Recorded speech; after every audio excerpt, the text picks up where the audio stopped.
Hi guys, welcome back to my channel. दोस्तों, मैंने एक पोल क्रिएट किया था कम्युनिटी सेक्शन में, जहाँ पे मैंने लोगों से पूछा था कि आप लोगों को किस तरीके की वीडियोस चाहिए, किस में सबसे ज़्यादा आपका इंटरेस्ट है। तो इस तरीके के कुछ कमेंट्स आए थे। अब मैं कमेंट्स आपको बताता हूँ। Daily live covers all the things. कुछ ने तो बोला कि लाइव स्ट्रीमिंग से सारी चीज़ें कवर हो जाती हैं। आपको पता है हमारी लाइव स्ट्रीमिंग रेगुलरली चलती रहती है। कुछ ने कहा कि डेली कमेंट्री वीडियोस जिसमें कुछ साइकोलॉजी डेवलप करने की बात की जाए। किसी ने कहा डेली वीडियोस प्लस एजुकेशनल दोनों हो जाए तो मज़ा आ जाए। तो यहाँ पे थोड़ा सा लालच ज़्यादा दिख रहा है। और यहाँ पे बबीता जी ने कहा है market news before market opens but video and its impact on market. So overall अगर आप देखेंगे सारे कमेंट्स से हमें तो यही पता लग रहा है कि डेली कमेंट्री और स्पेशली अगर बिफोर मार्केट हो जाती है तो ज़्यादा बेटर रहेगा, जिसमें सारी की सारी अपडेट्स दी जाएं और मार्केट पे क्या इंपैक्ट होगा। सो गाइज, मुझे ये आइडिया काफ़ी पसंद आया और इसीलिए मैं आज से शुरू कर रहा हूँ अपनी मॉर्निंग मार्केट कमेंट्री। आपको रोज़ डेली सुबह सुबह मार्केट कमेंट्री सुनने को मिलेगी और देखने को भी मिलेगी, जिससे आपको पता चल सके कि आज मार्केट में क्या होगा और क्या एक्सपेक्ट करना चाहिए। सारी सारी अपडेट्स दी जाएंगी, सारी होलिस्टिक पिक्चर देखी जाएगी मार्केट के बारे में। अब सबसे पहले अगर हम बात करें कि मंडे को मार्केट में क्या हुआ, वीकेंड के बाद मंडे को मार्केट में अच्छी खासी गैप अप ओपनिंग हुई 15,926 पे, और आप देखिए क्लोजिंग हुई है 15,832 पे।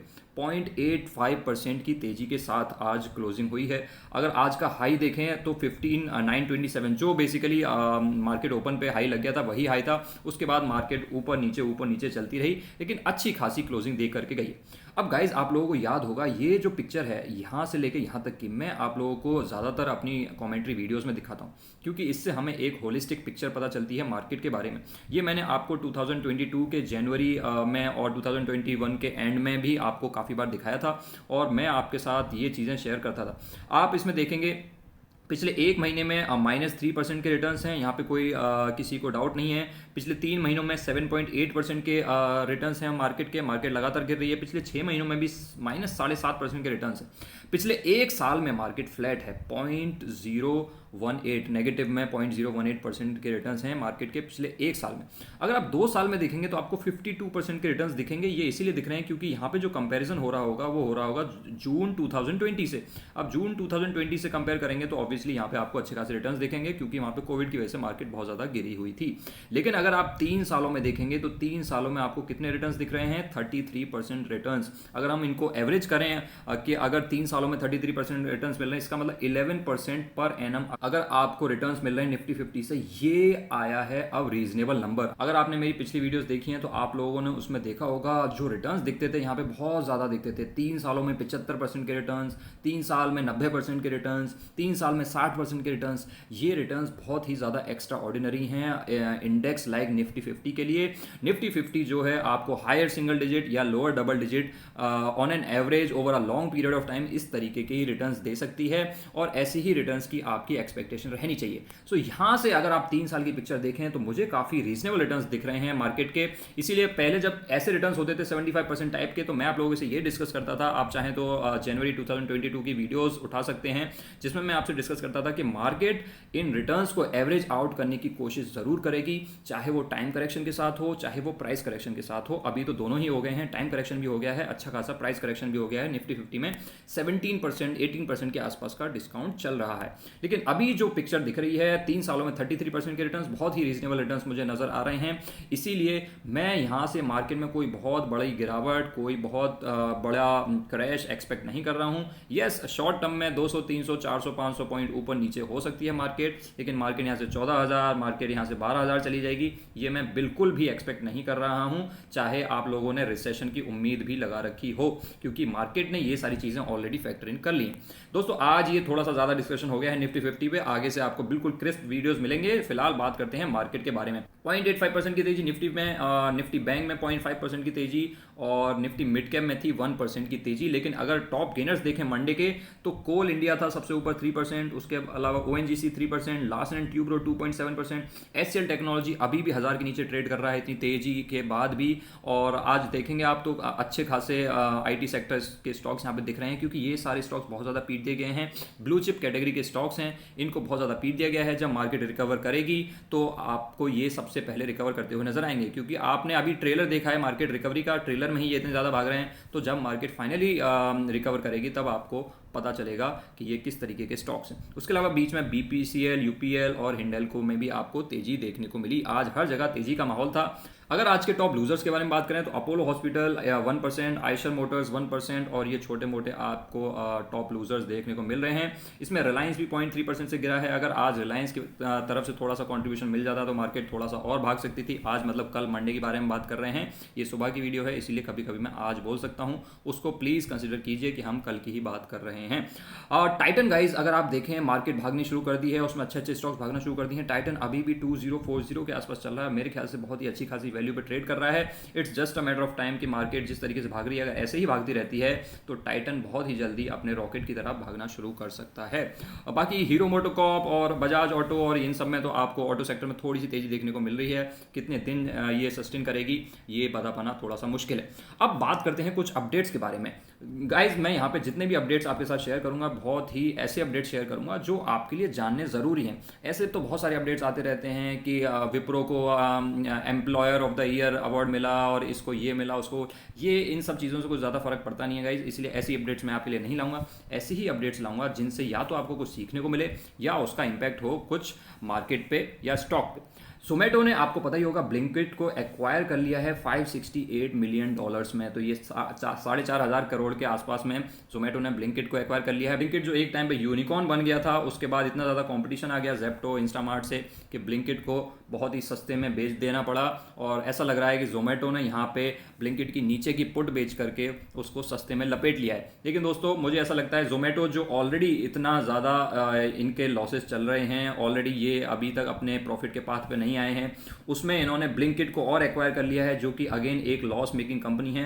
तो जोमेटो का जो पाथ था प्रॉफिटेबिलिटी की तरफ, अब मुझे ये पाथ और लंबा होता हुआ नजर आ रहा है और ऐसा लग रहा है कि जोमेटो को जहां पे प्रॉफिट पे ज़्यादा ध्यान देना चाहिए थे, वहां पे वो ब्लिंकिट जैसे एक्विजिशन करके अपने जो प्रॉफिट की जो टाइमलाइन थी उसको थोड़ा सा और दूर कर दिया है, जिसका इनफैक्ट आपको असर भी मार्केट में देखने को मिला। जोमेटो में इस एक्विजिशन के बाद की न्यूज़ के, क्योंकि ये न्यूज़ तो ओवर द वीकेंड ही आ गई थी या फिर मंडे को ही आ गई थी, और मंडे को जोमेटो में आपको 5-6% की गिरावट देखने को मिली। सो ये बात मार्केट को भी ज़्यादा पसंद नहीं आई। और अगर जोमेटो को एक्विजिशंस करने ही हैं तो ऐसे एक्विजिशंस किए जाएं जिनसे उनकी प्रॉफिटेबिलिटी की तरफ कुछ हेल्प मिले। लेकिन ये जोमेटो भी यहाँ पे एक कंपटीशन में उतरने की कोशिश कर रहा है और यहाँ पे मुझे ऐसा लगता है कि ब्लिंकिट सस्ते में ही मिल गया है जोमेटो को, इसलिए जोमेटो ने लपकने में देरी नहीं की है। रही बात बजाज ऑटो में, गाइज आप लोगों को पता होगा बजाज ऑटो ने जो पिछली बार 1 महीने पहले बायबैक को कह दिया था कि हम इसको थोड़ा सा पोस्टपोन कर रहे हैं, अभी बायबैक को अप्रूव कर दिया है। 2500 करोड़ का बायबैक होगा अप टू, और मैक्सिमम प्राइस है 46,000 नहीं है गाइज, ये 4600 होगा, 4600 पर शेयर वाया ओपन मार्केट। सो इसमें आपके लिए इंपॉर्टेंट चीज़ें क्या हैं, एक तो इंपॉर्टेंट चीज़ है ये, और दूसरी इंपॉर्टेंट चीज़ है ये। कुछ लोगों को इसमें लग रहा होगा कि 4600 पे उनके शेयर्स बिकेंगे, ये बिल्कुल ही गलत है। इसका मतलब ये नहीं है, इसका मतलब है मैक्सिमम प्राइस 4600 है, मैक्सिमम प्राइस 4600 देगी कंपनी, इससे ज़्यादा नहीं देगी। अब ओपन मार्केट, अब आप लोगों को पता होना चाहिए 2 तरीके से बायबैक होता है, एक होता है ओपन मार्केट रूट, एक होता है टेंडर रूट। टेंडर रूट तो वो होता है जिसमें आपको स्टॉक्स को टेंडर करना पड़ता है, जिसमें आप अप्लाई करते हैं, जैसे कि अभी रिसेंटली किसका आया था, एक अच्छी खासी कंपनी का आया था, TCS का आया था, है ना। TCS के बायबैक में सब लोगों ने आराम से टेंडर किया था। ये है open market route. Open market route में क्या होता है, over a period of time company market से स्टॉक्स खरीदती है, 2500 करोड़ वर्थ के स्टॉक्स खरीदेगी और जिस प्राइस पे मिलते जाएंगे वो खरीदते जाएगी, as long as that price is below 4600। 4600 के ऊपर जो कंपनी है एक भी शेयर नहीं लेगी। सो ये काम होगा अगले 6 महीनों में। सो 6 महीनों तक कंपनी बाय करती रहेगी मार्केट से ये स्टॉक्स, और 4600 से कम में ही बाय करेगी। तो ऐसा बिल्कुल भी नहीं है कि आपके स्टॉक 4600 में बिकेंगे, वो डिपेंड करेगा कि उस टाइम पे क्या प्राइस चल रहा होगा, उसी प्राइस पे जो कंपनी है वो बाय कर लेगी। ऐसे धीरे धीरे करके वो 6 महीने के पीरियड में बाय करेंगे। सो इस बायबैक में मुझे कुछ भी ज़्यादा दम नहीं दिख रहा है। इनफैक्ट ये तो मैं आपको पहले ही बता चुका हूँ, कोई भी कॉर्पोरेट एक्शन के लिए आपको किसी स्टॉक को खरीदना नहीं है, चाहे वो बायबैक हो, चाहे वो बोनस हो, चाहे वो स्प्लिट हो, चाहे डिविडेंड हो, इनके पीछे बिल्कुल भी भागने की जरूरत नहीं है। और क्योंकि ये ओपन मार्केट कर दिया है, अगर ये टेंडर रूट होता तो थोड़ा सा बेटर हो सकता था, क्योंकि ये ओपन मार्केट कर दिया है इसीलिए इसमें कुछ मुझे ज़्यादा दम नज़र नहीं आ रहा है। और जो बायबैक की वजह से, इस न्यूज़ की वजह से जो इसमें तेज़ी आनी थी वो भी ऑलरेडी बजाज ऑटो में आ चुकी है। इनफैक्ट यहाँ पे एक थोड़ा सा क्वेश्चन मार्क और उठता है कि जो 1 महीने पहले बायबैक आने वाला था उसको फिर पोस्टपोन क्यों कर दिया गया, क्योंकि उससे पहले स्टॉक बहुत ज़्यादा भागा था। जैसे ही पोस्टपोन की न्यूज़ आई उसके बाद स्टॉक धड़ाम से गिरा और फिर से अभी बायबैक की न्यूज़ आ गई है। सो हो सकता है यहाँ पे थोड़ा मोड़ा झोल भी हो सकता है गाइस। आप लोगों को पता ही है मार्केट में काफ़ी सारे झोल चलते रहते हैं, लेकिन झोल हो ना हो ये मुझे बायबैक में कोई ज़्यादा खास मज़ा नहीं आ रहा है। मैं तो इसमें बिल्कुल भी इंटरेस्टेड हूँ नहीं। एक और अपडेट है आप लोगों के लिए, बजाज ऑटो ने जो अपने मॉडल्स हैं उसमें प्राइस हाइक की बात करी है अप टू ₹2000 फ्रॉम जुलाई 1। ये तो काफ़ी ऑब्वियस है और काफ़ी एक्सपेक्टेड था। सारे के सारे ऑटो कंपनीज जो हैं अपने व्हीकल्स के प्राइसेस बढ़ा रही हैं, क्योंकि रॉ मटेरियल्स के प्राइसेस बहुत ज़्यादा बढ़ गए हैं और इन्फ्लेशन भी बहुत ज़्यादा बढ़ रहा है। तो इनको थोड़ी ना थोड़ी तो कॉस्ट तो पास ऑन करनी ही पड़ेगी। सारी की सारी कॉस्ट पास करना मुश्किल होता है क्योंकि फिर वॉल्यूम्स गिर जाते हैं, लेकिन थोड़ी सी कॉस्ट तो पास ऑन करनी पड़ेगी और उसी के चलते यहाँ पे बजाज ऑटो ने ये कदम उठाया है। सो मेरे ख्याल से ये कदम जो है वो पॉजिटिव टू न्यूट्रल है और इसमें कुछ ज़्यादा मज़ा नहीं है। तो अगर आप सोच रहे हैं कि मैं बजाज ऑटो खरीद लूँ 4600 पे बिक जाएगा, तो ये भी नहीं होगा। अगर आप सोच रहे हैं मैं बजाज ऑटो यहाँ पर खरीद लूँ, यहाँ इस न्यूज़ के बाद बहुत ज़्यादा भाग जाएगा, उसकी भी पॉसिबिलिटी बहुत ही कम है। सो गाइज ये थी आज की अपडेट्स। आज की वीडियो थोड़ी सी लंबी हो सकती है क्योंकि आज मैंने आपको बताया कि आगे आने वाली फ्यूचर वीडियोस में आप वीडियो से क्या एक्सपेक्ट कर सकते हैं, लेकिन आगे की आने वाली वीडियोस बहुत ही क्रिस्प आपको मिलेंगी और बहुत ही शॉर्ट टाइम में आपको सारी अपडेट्स मिली होंगी।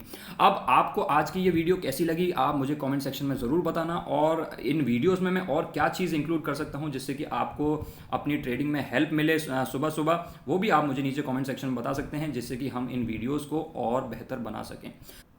Thanks for watching guys, I will see you next time.